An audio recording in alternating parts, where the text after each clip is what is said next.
alaihissalam. Dia sampai di satu tempat, ada satu kabilah datang.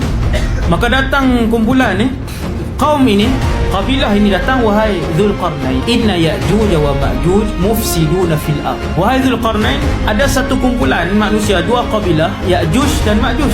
Mereka ni perosak, seperti binatang perosak. Dia turun, rumah dibakar, ladang dibakar, orang dibunuh, habis hancur satu daerah akan rosak. Jadi kabilah ni minta, wahai Dzulqarnain, kami nak upah kamu untuk bina satu tembok. Maka tak boleh dah datang ke arah sini.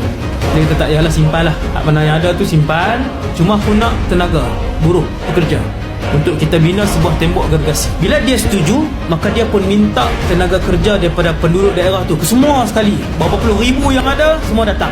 Kita nak buat apa wahai Dzulqarnain? Himpunkan ketulan besi.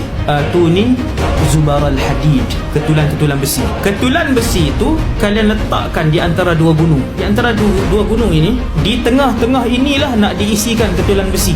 Tuan-tuan, bila baca ayat ni, apa teknologi yang digunakan oleh Dzulqarnain untuk mengeluar dan menghasilkan besi sebanyak tu? Subhanallah.